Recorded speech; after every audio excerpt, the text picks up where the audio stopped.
Hari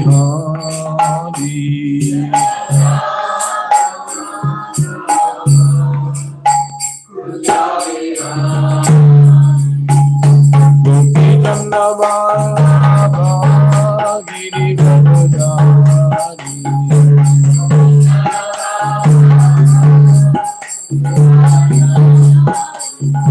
Gopi Chandava Giri Bhavadari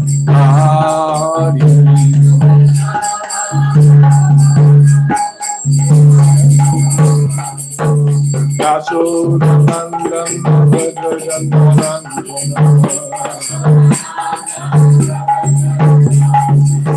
Sodhanandana Bhadrajandanam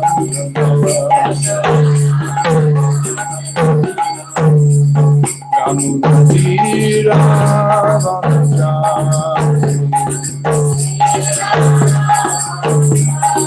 Yamunatira Vanachari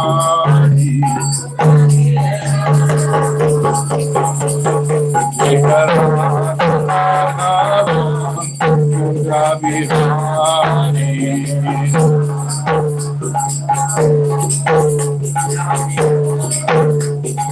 Radha Madhava Ganga Bihari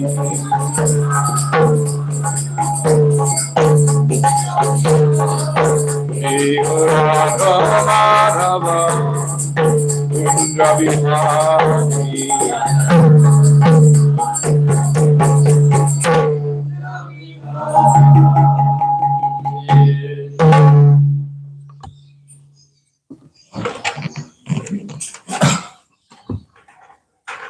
Playing the mridanga burns more calories than you might think. Prabhupada told somebody who was pregnant she should play the mridanga. Because she was pregnant, or because she wasn't very good? No, she was pregnant and it was too much exertion.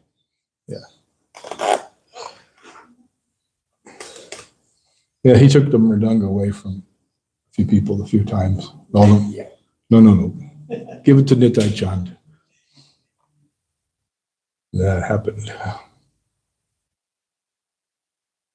Om Agana Timirandascha Vinanjana Shalakaya Chakshun Militam Jena Tasmai Sri Guruve Namaha Sri Chaitanya Manobishtam Stapitam Jena Bhutale Swayam Rupagada Mayam Dadati Swapadantikam Vandeham Sri Guru Sri Juta Padakamalam Sri Gurun Vaishnavamscha Sri Rupam Sagra Chatam Sahagana Raganatan Vitantang Sajivam Sadvitam Sabadutam Parijana Sahitam Krishna Chaitanya Devam Sri Radha Krishna Padan Sahagana Lalita Sri Vishakanvitangscha He Krishna Karuna Sindho Dinabando Jagatpate Gopesha Gopika Kanta Radha Kanta Namostate Tapta Kanchana Gaurangi Radhe Vrindavaneshwari Vrishabhanu Sute Devi Pranamami Hari Priye Banchakapa Trubhascha Kripa Sindhu Bevacha Patitanam Bhavanebhyo Vaishnavebhyo Namo Namaha Jaya Sri Krishna Chaitanya Prabhu Nityananda Sri Advaita Gadadhar Srivasadi Gaura Bhakta Vrinda Hare Krishna Krishna Krishna Hare Hare Hare Rama Rama Rama Hare Hare Om Namo Bhagavate Vasudevaya Om Namo Bhagavate Vasudevaya. Om Namo Bhagavate Vasudevaya Om Namo Bhagavate Vasudevaya. Om Namo Bhagavate Vasudevaya Om Namo Bhagavate Vasudevaya. Nasta Presho Bhadreshu Nityam Bhagavata Shevaya Bhagavarjutama Shloke Bhakti Bhavati Naistaki. So today, Thursday, October 10th, 2024, Reading from Srimad Bhagavatam, Canto 4, Creation of the Fourth Order, Chapter 24, chanting the song sung by Lord Shiva. And today, text number 58.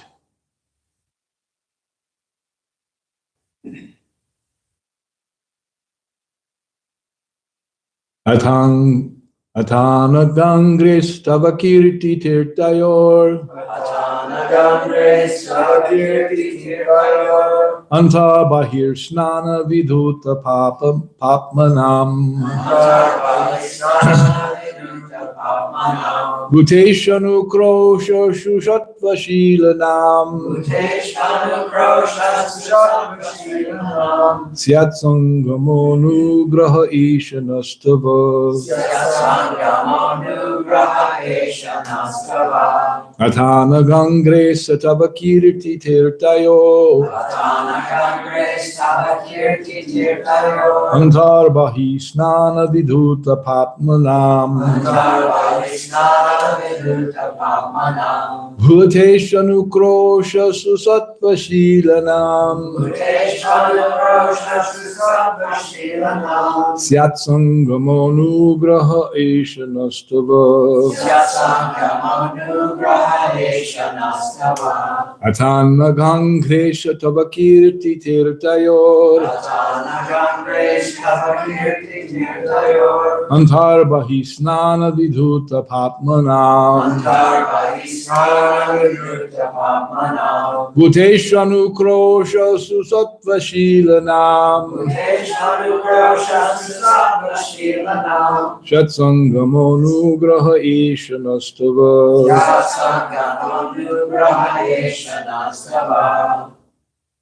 Atanagangres tavakirti tirtayor Atanagangres tavakirti tirtayor Antarbahi snana viduta papmanam Antarbahi snana vidhuta papmanam Teshvanu krosha susatva shilanam Bhuteshvanu krosha susatva shilanam Syatsangamonu graha eshanastava Syatsangamonu graha ishanastava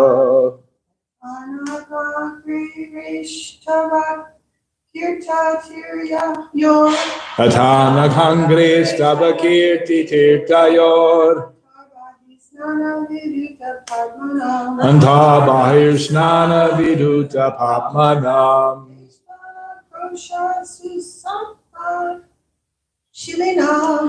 Bhuteshanu krosha susatva shilinam Syat sangamonu graha ishanastava Atanagangres tavakirti tirtayor Antabahir snana vidhuta papmanam Bhuteshanu krosha susatva shilinam Syatsangamonu graha ishanastava Atanagangres tavakirti tirtayor Atanagangres tavakirti tirtayor Antabahir snana vidhuta papmanam Teshvanu krosha susatva shilanam Bhuteshanu krosha susatva shilinam Syatsangamonu graha ishanastava Atanagangres tavakirti tirtayor Atanagangres tavakirti tirtayor Antabahir snana vidhuta papmanam Bhuteshanu krosha susatva shilinam Syatsangamonu graha ishanastava. Word for word. Tata. Therefore. Anagha angrehe. O my Lord, whose lotus feet destroy all inauspiciousness. Tava, your kirti, glorification. Tirtayoho, the holy Ganges water. Antaha, within. Bahi, and outside. Snana, taking bath. Vidhuta, washed. Papmanam, contaminated state of mind. Bhuteshu, unto the ordinary living beings. Anukrosha, benediction or mercy. Susattva, completely in goodness. Shilinam, of those who possess such characteristics. Syat, let there be. Sangamaha, association. Anugraha, mercy. Eshaha, this. Naha, unto us. Tava, your. Translation by His Divine Grace, Srila Prabhupada. My dear Lord, your lotus feet are the cause of all auspicious things and the destroyer of all the contamination of sin. I therefore beg your Lordship to bless me by the association of your devotees, who are completely purified by worshiping your lotus feet, and who are so merciful upon the conditioned souls. I think that your real benediction will be to allow me to associate with such devotees. All right, please repeat. My dear Lord, your lotus feet are the cause of all auspicious things and the destroyer of all the contamination of sin. I therefore beg your Lordship to bless me by the association of your devotees, who are completely purified by worshiping your lotus feet, and who are so merciful upon the conditioned souls.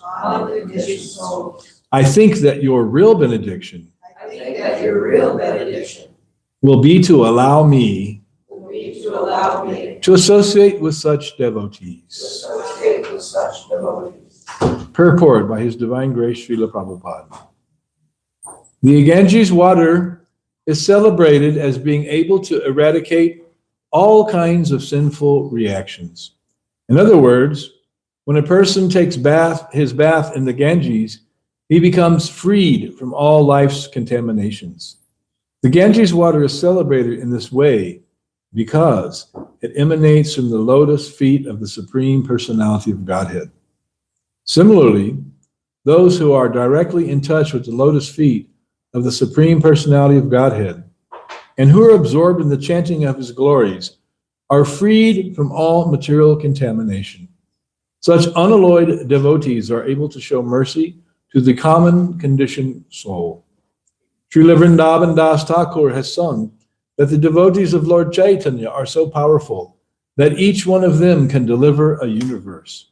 In other words, it is the business of devotees to preach the glories of the Lord and deliver all conditioned souls to the platform of Shuddha Sattva, pure goodness. Here the word Susattva means Shuddha Sattva, the transcendental stage beyond material goodness. By his exemplary prayers, Lord Shiva teaches us that our best course is to take shelter of Lord Vishnu and his Vaishnava devotees. Ata ranghang grace tavakirti tirtayor antarbahi snana viduta papmanam bhuteshanukrosha susatvashilinam syat sangamo nugraha esha nastava.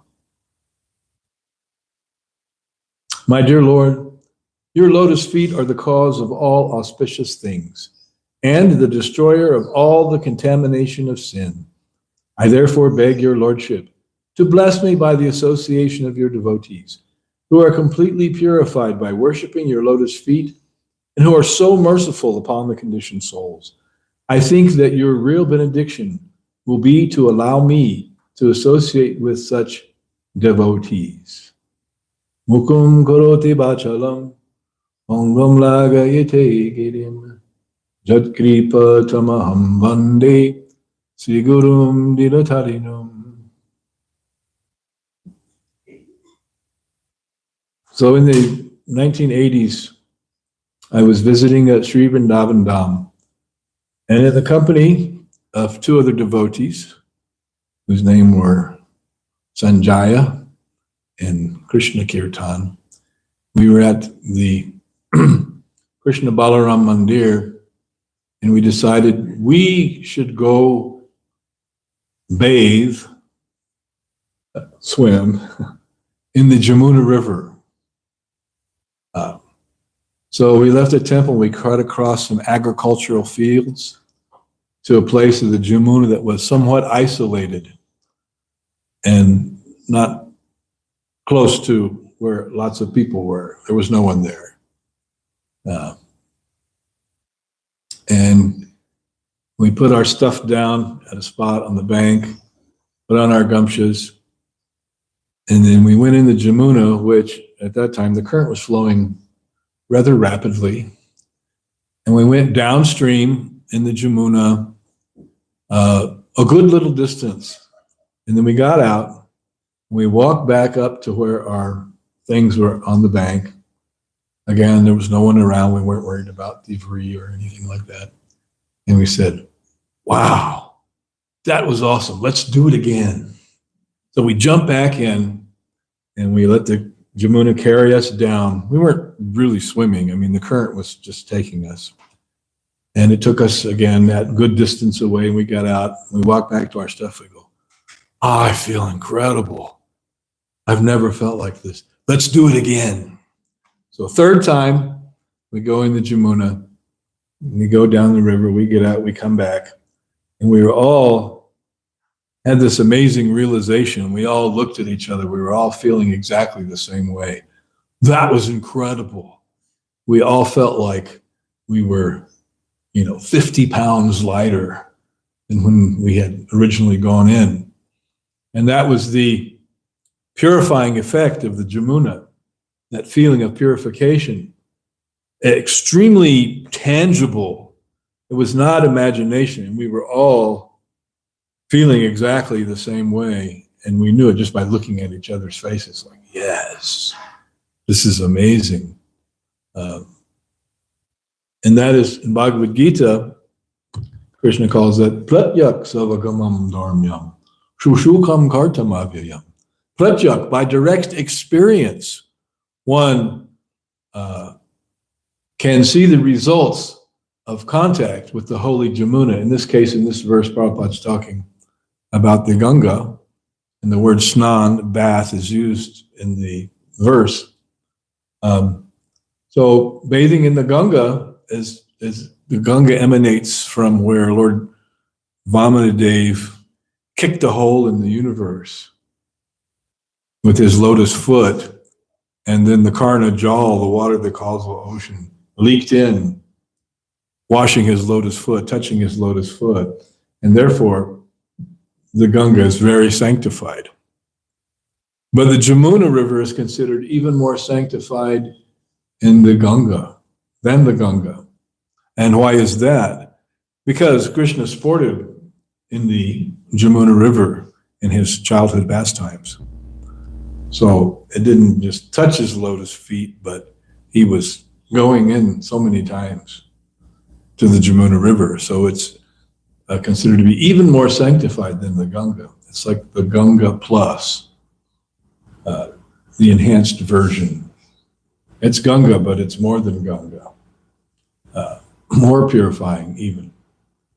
So that we experienced, and we all experienced the same thing, and words were not even required to explain because we all knew what we had experienced, and we could all tell the others had experienced the same exact thing, and we were astonished.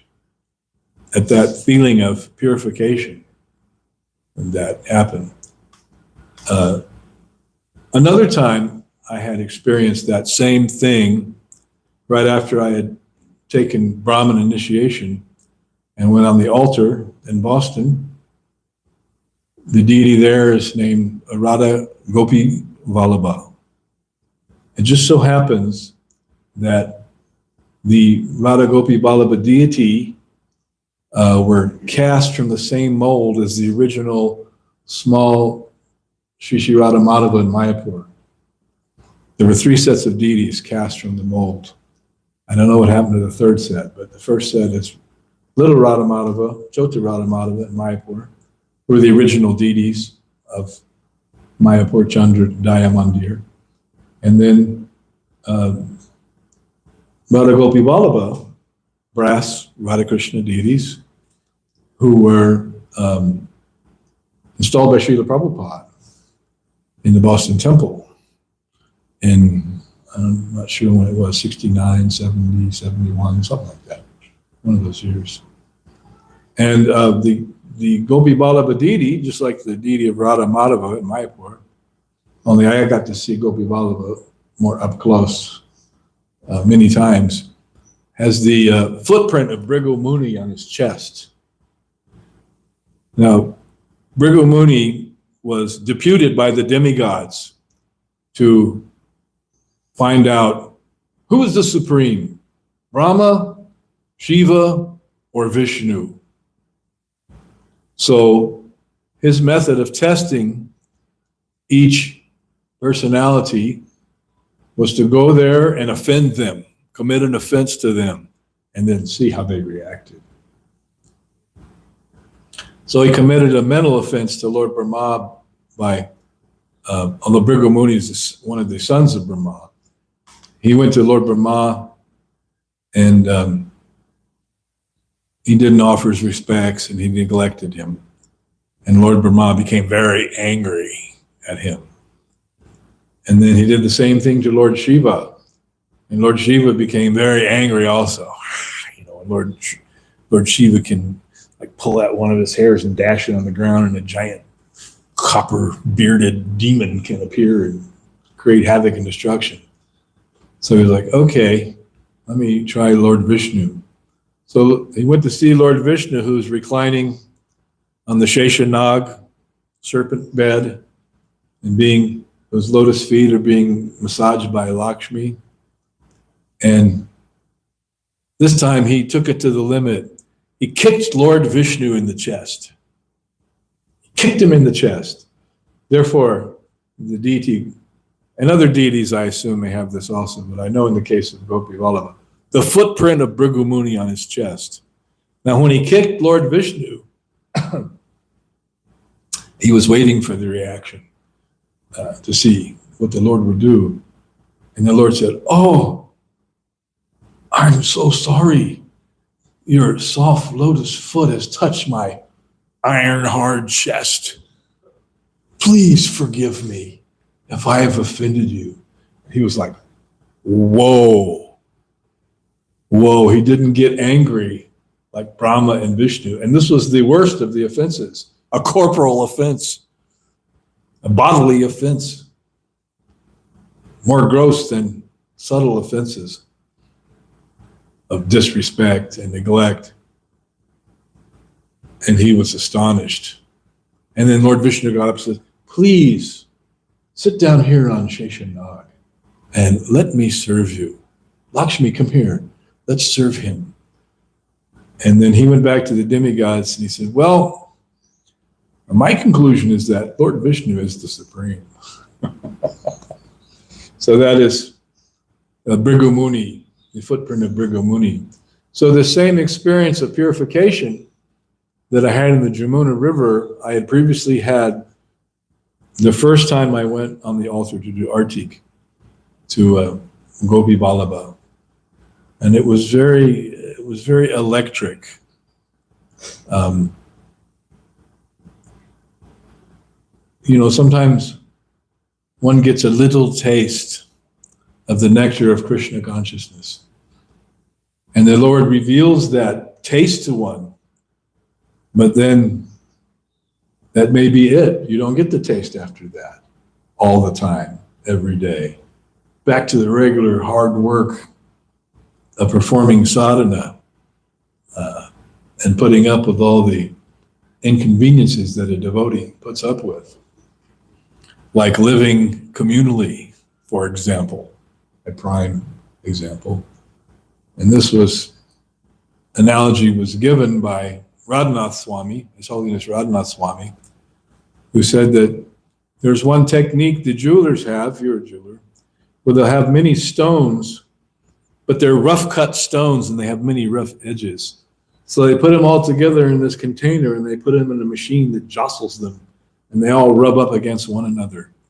And then they gradually become smooth and polished by that jostling process. So he compared that to living in the association of devotees. We're all bumping up against each other, maybe not elbow to elbow, maybe more like ego to ego, perhaps. But then that process has a purifying effect, and gradually the rough edges are worn off, and then everything becomes smooth and nice. Believe it or not. And according to your level of realization and your level of purification, as they say, your mileage may vary. And your experience is not going to be the exact same experience as someone else, because we have all different attachments and difficulties and who knows what, mental conditions and billions of years of conditioning in life after life, body after body, and all different experiences. But when I heard this analogy of the stones being jostled together and then gradually the rough edges bumping into each other, smooth each other out, and then in the end, when you take them out, they're all nice and smooth. I find that to be a very nice analogy, very instructive, and very much in line with my own experience also. I said, aha, oh yes, I know what he's talking about. I'm experiencing this. So, because for the most part, we can say that we are all neophytes, babes in the woods, as it were, on the spiritual path. When we compare ourselves to an elevated Vaishnava, when I think of an elevated Vaishnava, I think of Srila Prabhupada, who is a Vaishnava par excellence. As Srila Prabhupada said about his own spiritual master, someone asked him something about Srila Bhakti Siddhanta Saraswati Thakur, and Prabhupada said, what can I say about him? He was a Vaikuntha man. So, coming from the spiritual world. And we say that also about our Srila Prabhupada, because clearly he is a Vaikuntha man. After all, he has proved that by his activities. Kali Kalera Dharma Krishna Nama Sankirtan Krishna Shakti Vinanahi Tarpavartana.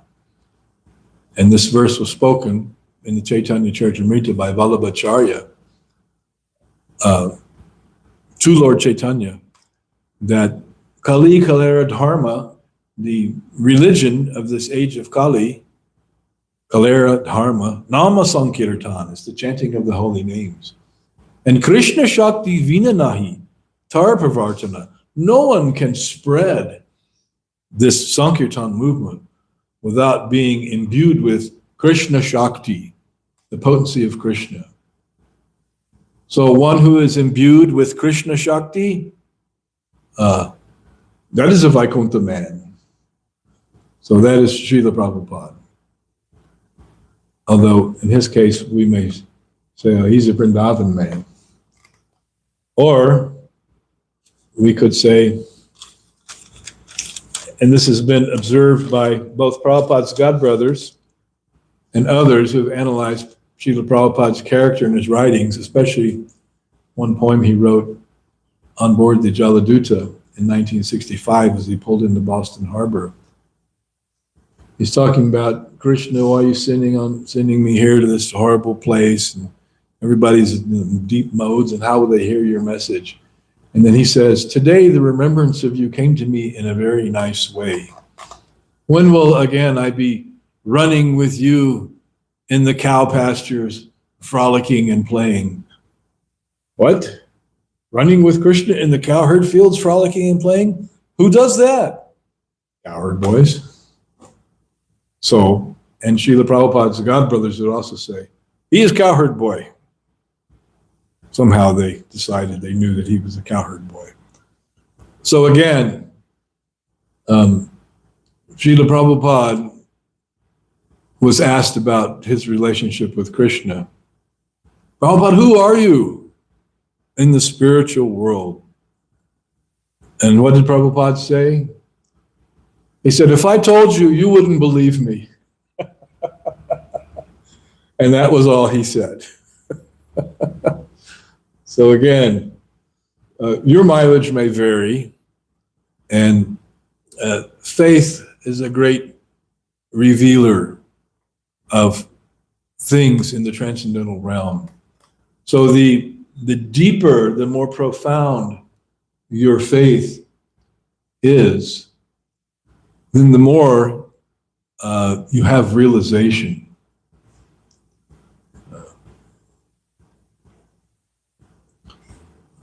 Yes. So, and Srila Prabhupada also said in those same stanzas he was writing aboard the Dhirodatta in Boston Harbor that I have great faith in the order of my spiritual master and the holy name. So he stated that his faith was profound. Krishna, why are you bringing me to this nasty place with these funky Bostonians? I know I lived in Boston for 2.5 years, and I can testify that preaching in Boston was a very difficult place. And the people were very much in the modes. And although I grew up in the South, which is supposed to be the most racially prejudiced place in America, Boston was by far the most racial, intolerant place I've ever been in my life. No doubt about it. I mean, it smoked the South. People were very puffed up and intolerant, very provincial, very small-minded. And this is the place that's supposed to be like the big enlightened place. You know, Harvard and MIT and all, Boston College, Boston University, all these great institutions of learning and advancement. But that seemed to have no effect on the normal people, the local population. We were selling books in the airport in those days. And the Boston airport was known as one of the toughest airports in America. The sweet airports were the one who had all these young military boys coming through just out of boot camp, like in St. Louis especially, where they have the boot camp there, and then they get out and they've been all, had their egos beaten down by the drill sergeant and everything, and they say, yes, sir. Yes, sir. Yes, ma'am. Hey, boy, come here. Yes, sir. Take this book. Yes, sir. Give a donation. Yes, sir. How much, sir? Those are the sweet spots. But Boston wasn't like that. It was all businessmen and academics. And the academics are generally, in my experience, preaching to them and encountering them, they were very sinful, contaminated people. They were the cutting edge of impious godlessness. And they were intellectually committed to that impious godlessness. Very committed. Card-carrying members of the demoniac way of life. That may be surprising to some of you, but that was what I found. This is a tough crowd. And we were distributing books Bhagavatam, Gita, hardbound books, big books. And the businessmen there were also very jaded, and they travel to a lot of airports and they see a lot of devotees selling books. So when you're calling them over, trying to stop them, they would like ram you in the knees with their briefcase, and, things like that. Very jaded, very impious. But it was a good purifying experience, and we met many very intelligent people. And we had an international terminal where occasionally some international flights would come in, and we always liked the international people, the international businessmen. I remember one Englishman I met on a he came off a British Airways flight, and I presented him the book and saying, we're presenting this book, it's our gift to you. And he was like very charmed. And then I said, and please give a donation. And he looked at me and he smiled. He said, you crafty bastard, which is high praise from a British businessman, by the way. You crafty bastard. That means you got me. Because he was all thinking he's getting the book for free. And then in the very last moment before you let him go, you ask for the donation. You crafty bastard. But he said it with a smile of appreciation, and he was actually beaming when he said it. And he reached for his wallet and he gave me $20. And he went happily on his way with the Srimad Bhagavatam, first canto, part 1. British businessman, he's getting Krishna's mercy. I had another experience one time. We used to have a program in Philly where occasionally we would go to the University of Pennsylvania campus. And Penn is one of the premier Ivy League schools, Wharton School of Business, and a very advanced place. It's a very prestigious university, very expensive school. And one devotee's son, actually, he went into the Navy, and then on the GI Bill, they paid his way to school, and he went to UPenn, where they had a sitar teacher and a tabla teacher. I knew this. I met and conversed with the sitar teacher, and her name was Ellen Miner. She'd written a book about the history of the sitar and the sarod, and she went to Banaras Hindu University, very learned, and she used to occasionally come to the temple, take prasad, and she was very nice. And then they had a tabla teacher, and this devotee's son, his name is Yudhisthira, he had been a Vrindavan Gurukul boy and became a very good mridanga player. Then he studied tabla, became a really expert tabla player.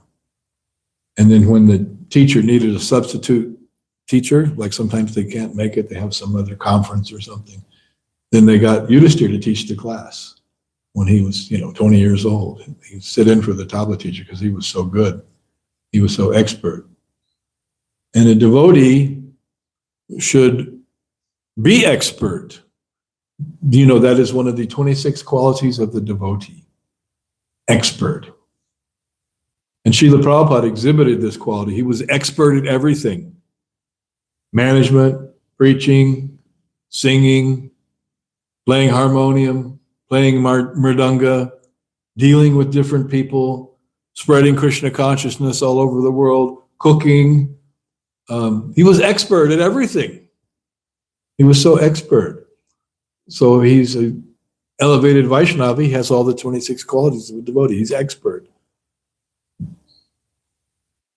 So sometimes it may seem to us that, we're all neophyte devotees here, that sometimes what devotees are most expert at is not being expert at anything.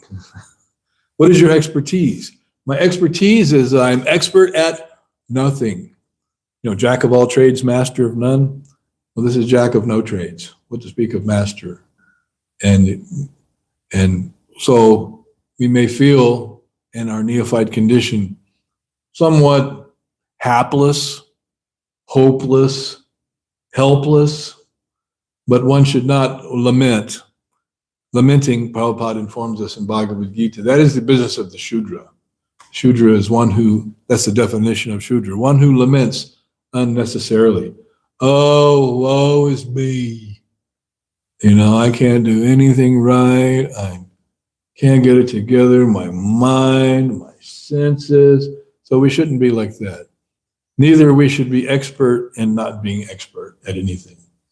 But we should become expert at whatever it is that we are trying to do for Krishna. And everyone has a different area. I've lived in some temples that had very large populations of devotees. And there were devotees who were expert at all these different things. Expert cook, expert pujari, expert, landscaper. We have such expert landscaper. What an opulence for a small temple to have an expert landscaper. If only we had an expert maintenance man. Wow. That would really be something. But in one temple, they had an elevator in Miami Beach. It was a devotee who was an expert elevator mechanic. Where are you going to find that? He taught himself. He became expert. And the elevators were always breaking down. And he was always working on them. So that when you see in a temple with a larger population, that kind of expertise. I know I was living in the Alachua community, and there when they have big festivals, they decorate Prabhupada's Vyasa-san, nice big Vyasa-san in the back of the temple room, and then they decorate the altar, and they make all these things, like, I don't know, out of what? Out of cardboard or styrofoam and stuff, and they make these giant manifestations of, Vrindavan forest, and just completely incredible, like, wow, what kind of art, what planet are these people from? They can do this. Particularly the ladies, expert painters, they paint these backdrops that are incredibly gorgeous, and they make these different things, and they decorate the altar. They make Prabhupada's Vyasa-san look like an elephant. And he's like sitting in the midst of the elephant, or a giant lotus flower. And it's like, how do they do that? How do they know how to do that? And they're there with hot glue and, cutting things and making things, and they're just completely expert. And then when they're through, it's stunning. Their bhakti is very focused because they've become very expert in this art of decorating. So who else is expert in the art of decorating? Who can think of someone? The gopis.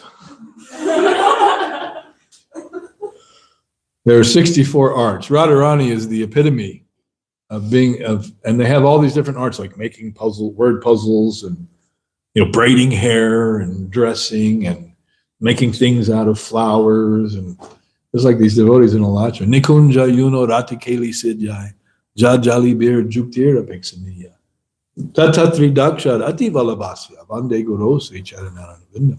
The empowered spiritual master is very expert in assisting the gopis in performing these different arts and crafts and things for the pleasure of Krishna, decorating a kunja.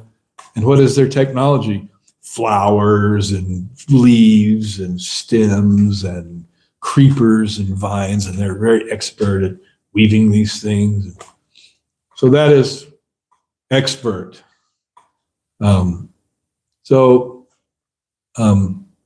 Srila Prabhupada was expert at everything, but he wanted all of us to become expert at something, anything.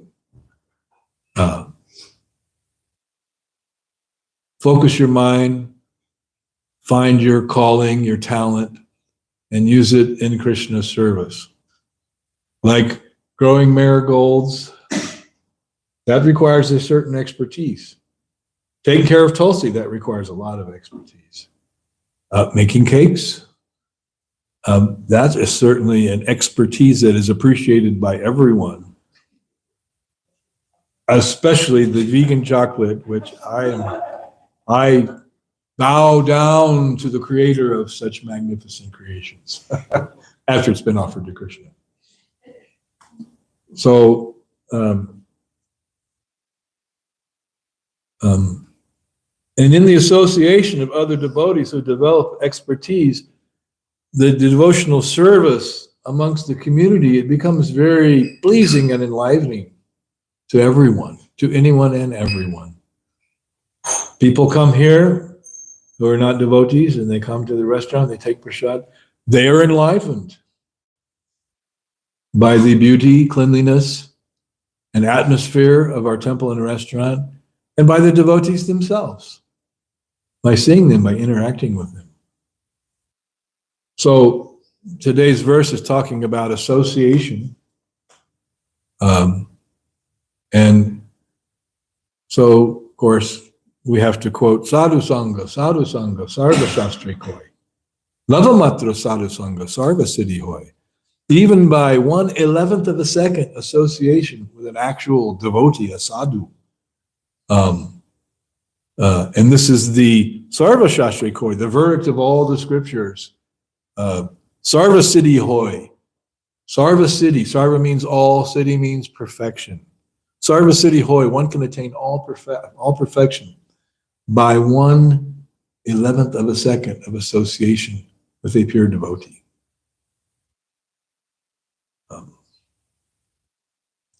But that association doesn't always mean vapu or physical presence. That association can also be in the form of sound vibration, which is called vani.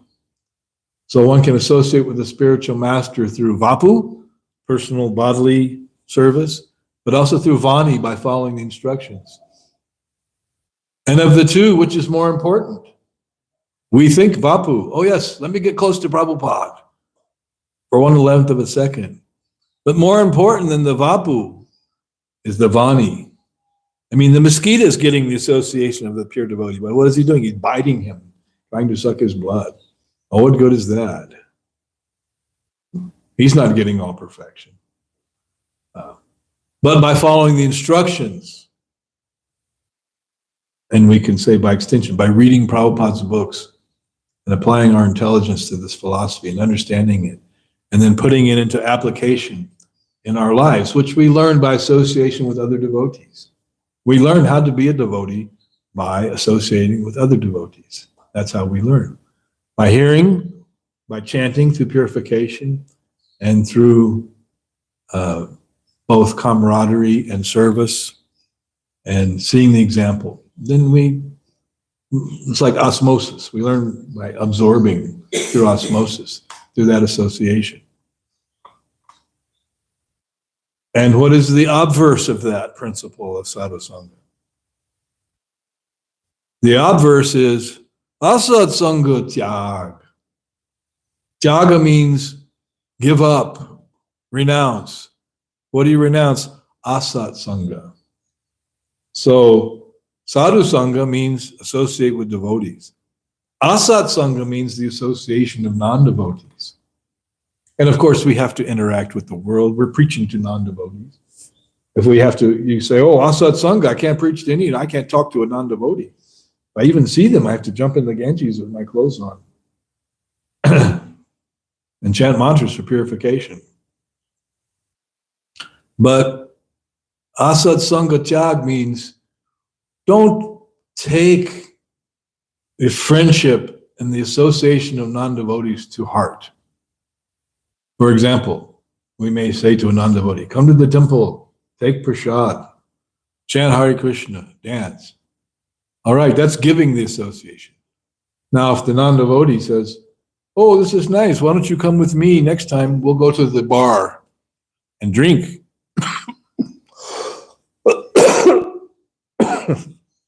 And I was actually invited by one devotee, come to the bar and hear the blues band. There's a devotee in the band and they're singing the blues. And I'm like, are you kidding? You're inviting me? What makes you think that I would have any slight interest in doing that? I've been a devotee for decades, and I used to, play in such places. That used to be my occupation. And I gave that up, Atsat Sangha Tyag, I ran from that horror of a lifestyle to become Krishna conscious. So why would I want to go back and check it out? And there's, punak punaschar vitachar vananam. The sugar cane has been chewed. All the sweet taste. And then spit out the cellulose fiber of the sugar cane. There's no taste left. You chewed it all up like chewing gum. You chewed it all and got all the flavor out. You spit it out and someone come along. Oh, look, sugar cane. It's been spat out and already chewed. Chewing that which has already been chewed. Oh, why would you want to do that? Who would want to do that? No, I want a fresh piece of sugar cane. Not one which has already been chewed, but trying to satisfy the senses through sense gratification. Punak, again and again. Char vita char vananam. Chewing that which has already been chewed. So why would we want to do that? Why would we accept an invitation from someone? Oh, well, I'm preaching to them. Let me go to the bar with them and I can preach.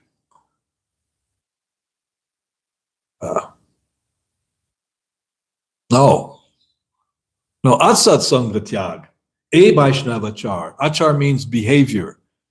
The achar of the Vaishnava is asat sangatyag. And it may be difficult to swallow, but that also means friends, family members, etc. I mean, we may have to interact with them on some level.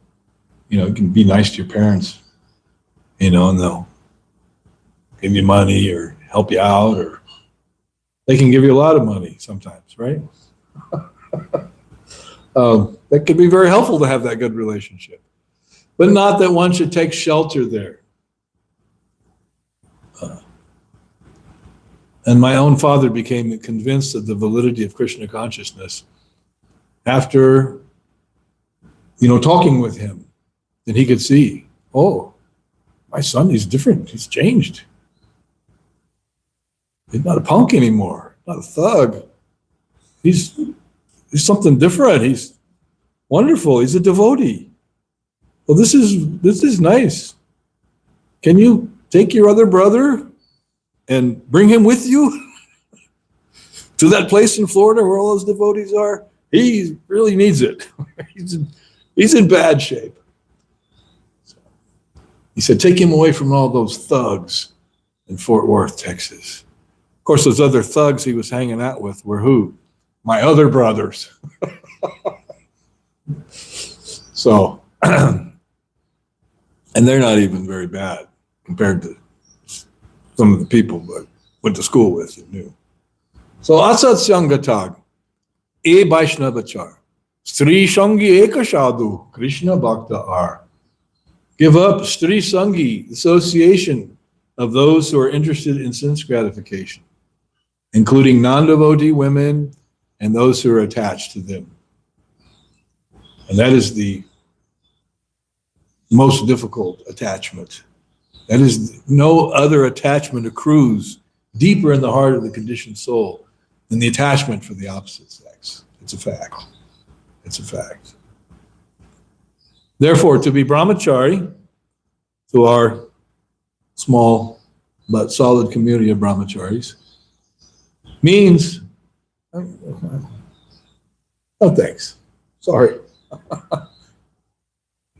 And in case you don't believe me, I will tell you I was a brahmachari for 8 years. And I did not know the names of the women in the temple, most of them. Didn't even know their names.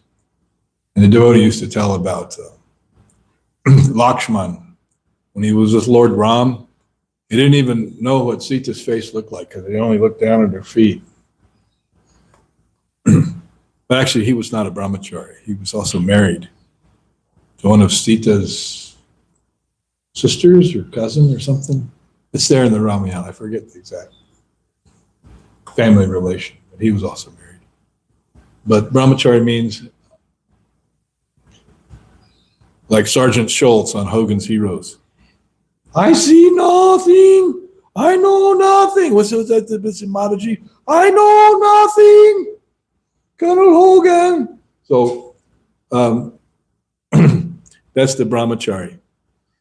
You know, hear no evil, see no evil, speak no evil. Like that. Brahmacharya is like that. That one is detached from all ordinary matters and all essential matters, and that one is focused on Krishna consciousness. And then when you make enough advancement, what happens? You get married. Or not, as the case may be if you're very staunch and very fortunate. Stri Sangi, Ekashadhu, Krishna Bhakta are. All right, so there's more to be had.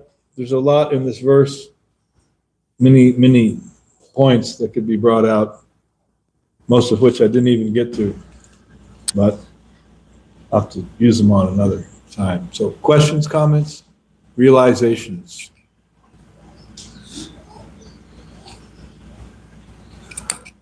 Okay, not everybody at once. But if I say time to get up and go take prashad, and then everybody at once. Srila Prabhupada ki jai. Srimad Bhagavatam ki jai.